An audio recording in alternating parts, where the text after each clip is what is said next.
From a game company we all know this day and that many love, that has given us a franchise which has sold over 8.5 million copies worldwide, comes now the epic conclusion to this epic series known as Dark Souls. So grab yourself a hot drink, a blanket, and make yourself comfortable. My name is Trinity, and we gotta talk about some games.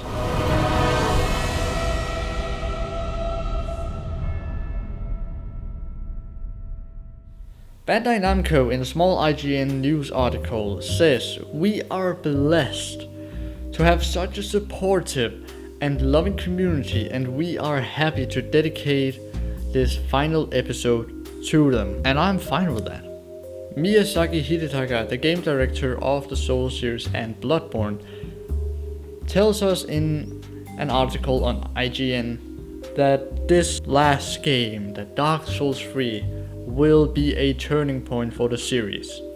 Dark Souls 3 will be based around the Lord of Cinder's storyline, where players will act as the dark hero who hunts them down. It's all going to be like a grand finale of the story around the Lord of Cinders.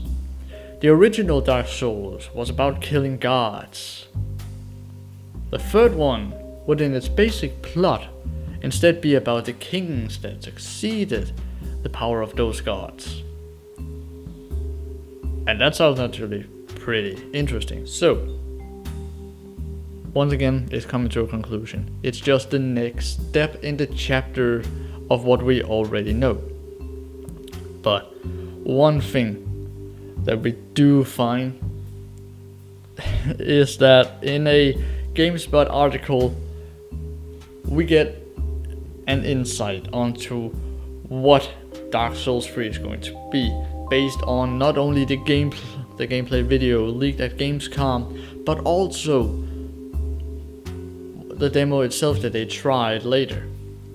Dark Souls 3 will be faster, smoother, and more fluid than its predecessors. Stamina will recharge faster than in previous installments, which will give the player more maneuverability and also think faster on the fly, to which strategy of an attack would suit best the given situation they are put in.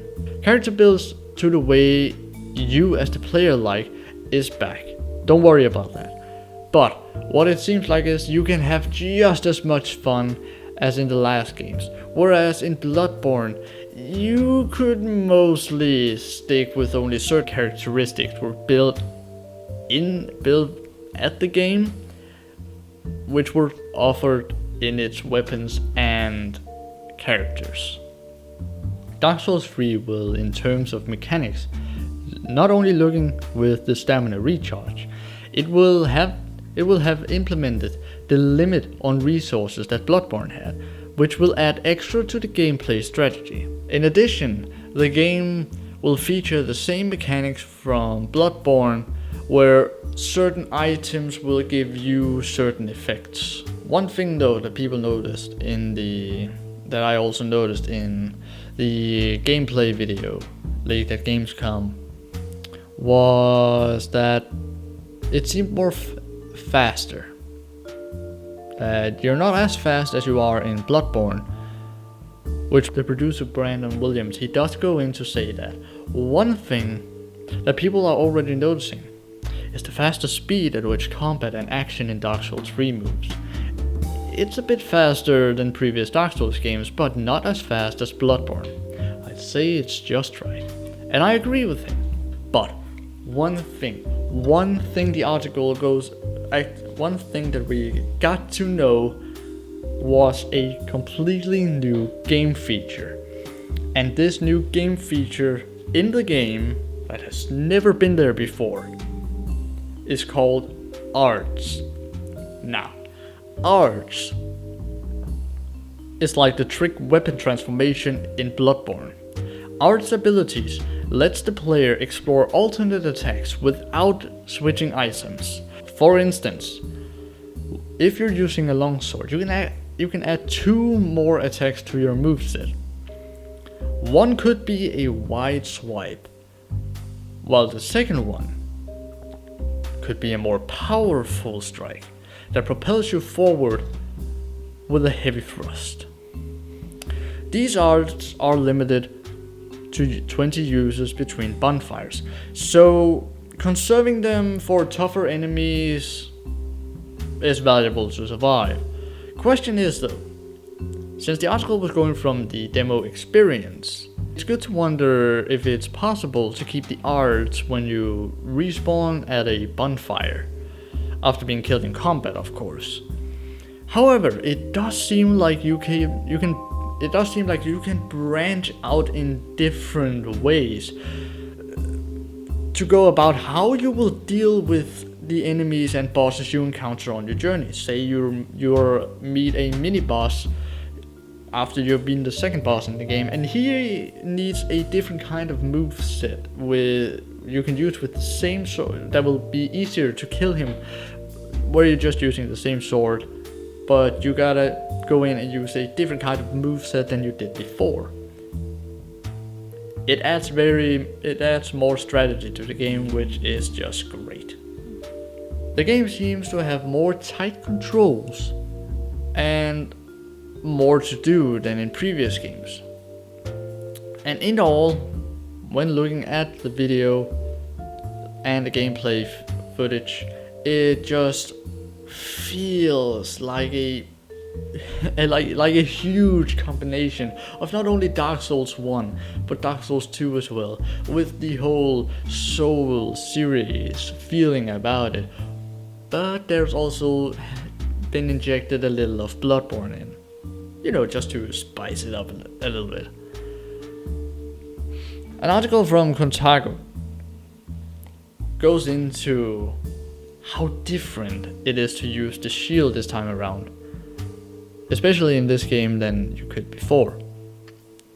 Where you in previous games could parry with all kinds of shields, it's impossible to do with medium and heavy shields this time around. This goes to the feeling of the game wanting, in my perspective, to put a variety of tools in the hands of the player for them to use. So now it seems like you can only parry with the small round shield, but on the other hand, the small round shield can't block the attacks the way that medium and heavy shield can. And on the extra note of that, the medium shield would not be able to block as much as the heavy shield would. And that's regarding of all the heavy armor and all other equipment we can think of. But I do have some thoughts of some things that haven't been touched upon. It's just one thing that was implemented in Bloodborne that I haven't seen any of the articles or the interviews I've gone through have mentioned anything about. And that's the online-offline feature. Having an option to only play offline so you don't have to be interrupted by opponents, or so you can just enjoy the game while listening to some music in the background, or to enjoy the story without needing the help of others, would be rather nice to have in.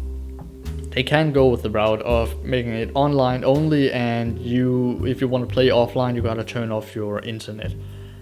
But Bloodborne showed that it was successful to have online offline features, so you as the player could choose what you wanted with. If you're going offline, you will not be interrupted, you will not get help from anybody, you're on your own. But if you're online, you will be interrupted.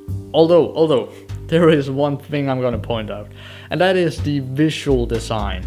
This game, guys, not only looks better, but also looks from Dark Souls 2, that it's on the level of Bloodborne in terms of the visual design. And we're going with the texture detail, the lighting, and the sheer sense of scale. It seems like that this game will be larger than the previous installments. This game has been scheduled for an early 2016 release for both consoles and PC.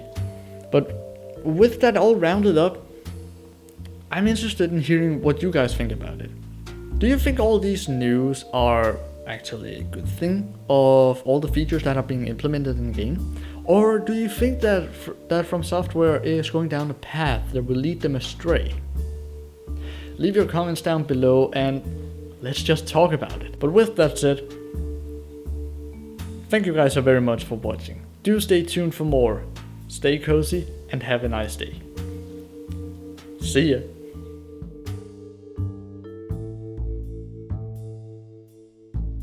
Not now. Can't you see I'm playing the piano? Someone's at the door. Be it down and go see who it is. Oh, little fella, remember me? You didn't really count that much the third one, since it wasn't something you could use against your enemies. But this time there is actually three. You got the normal one, you got the fire one as before, but now there's a third option, which is what looked like to be poison. So